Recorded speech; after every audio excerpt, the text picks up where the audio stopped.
Mi nombre es Lady Natalia Cano Calderón, estudio tercer semestre de Administración en Salud Ocupacional. Voy a hacer un video de una pequeña capacitación de qué es el plan de emergencia.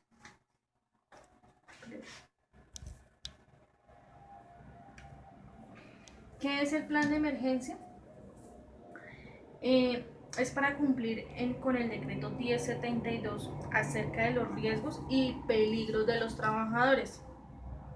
Pueden estar expuestos en su sitio de trabajo y dentro o fuera de las instalaciones, por lo tanto, es mi obligación dar inicio a unas jornadas de capacitación con el fin de identificar por anticipado las necesidades existentes como falta de recursos humanos, financieros, materiales y técnicos con el fin de planear estrategias y actividades que nos permiten implementar las medidas necesarias que disminuyan el impacto de una situación de emergencia.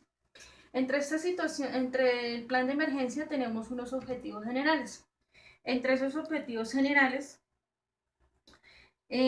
primero, debemos establecer con qué destreza cuenta cada uno de los trabajadores, definiendo quiénes son más fuertes o vulnerables, luego organizar, estructurar e implementar los procedimientos que debemos llevar a cabo para actuar de forma ordenada e inmediata y a la estrategia como con qué debemos proteger, con qué debemos protegernos en caso de una amenaza o desastre que pueda poner en peligro nuestra integridad. Despaciándonos por lugares seguros hacia lugares mucho más seguros o de menos riesgo, en el que podemos brindar una adecuada atención en la salud. Eh, para esto tenemos también unos objetivos específicos, que entre esos objetivos específicos,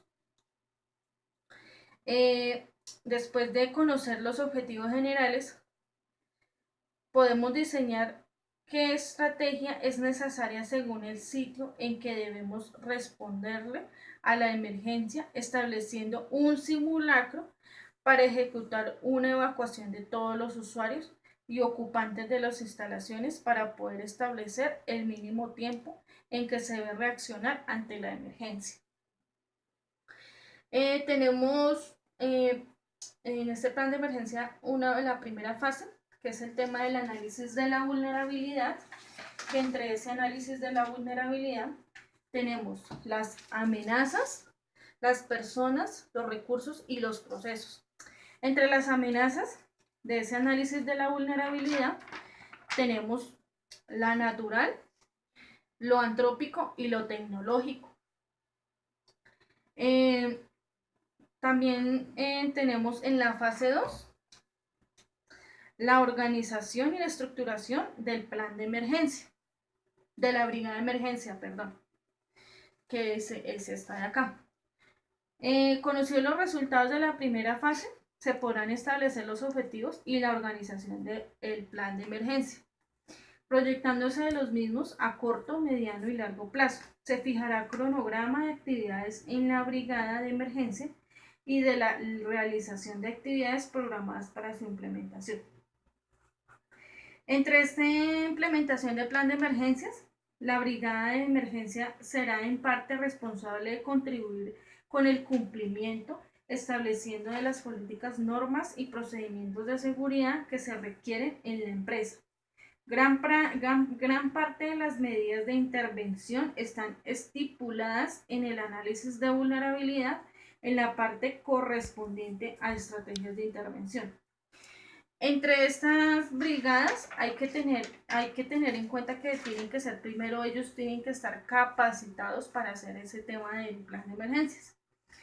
Entre las generalidades del plan de emergencias tenemos que tener unos primeros auxilios, tenemos que tener una señalización de rutas de evacuación y tenemos que tener unas salidas de por dónde evacuar. Tenemos que todos los trabajadores tienen que tener muy claro por dónde debemos tener la salida para hacer nuestra evacuación. Para la fase 3 tenemos la aplicación la aplicación de las emergencias. Entre esta aplicación debemos incluir el cronograma de capacitación y entrenamiento de la brigada y a toda la población incluso en el plan. Tenemos la fase 4, que es el plan de evacuación. El plan de evacuación es una actuación individual y autónoma en el cual cada persona responsable de su propia seguridad es capaz de abandonar el sitio de peligro por los medios a su alcance según los procedimientos establecidos en el menor tiempo posible. Entonces tenemos una detección de peligro. Entre esa tenemos también una alarma de evacuación. Tenemos también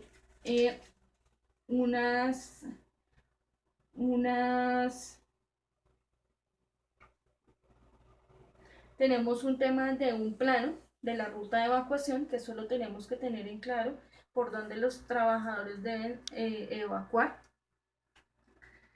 Y tenemos unos detectores de humo y unos detectores de agua.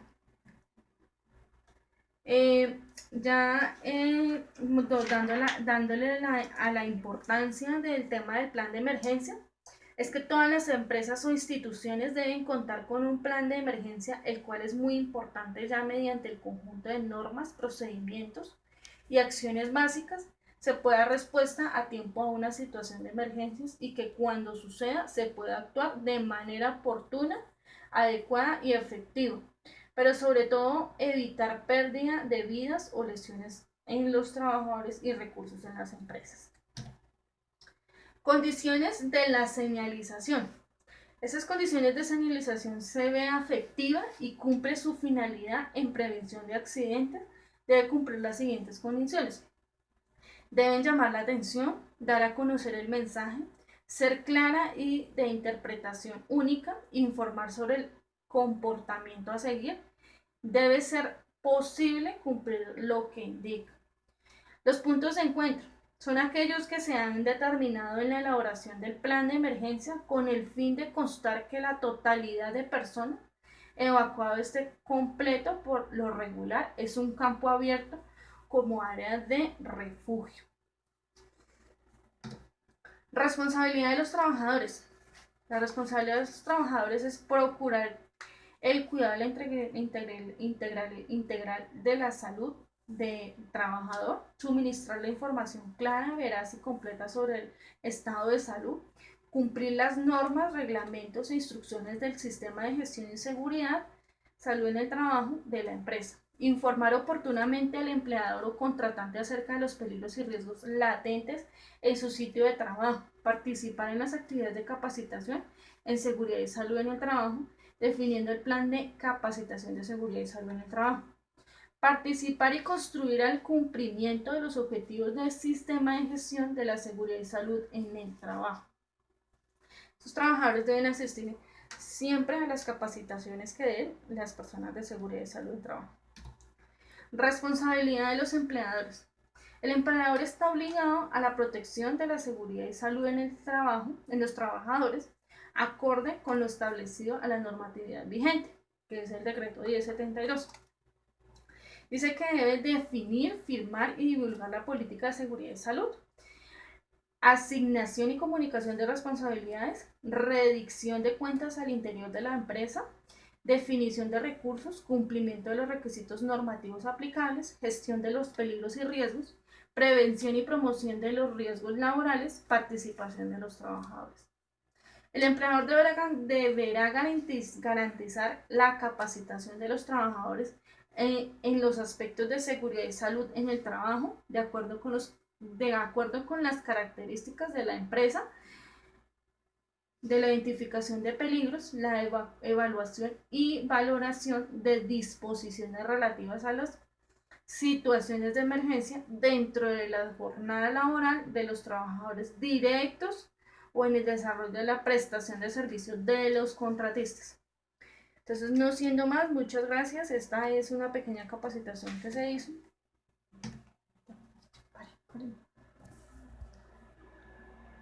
Pare.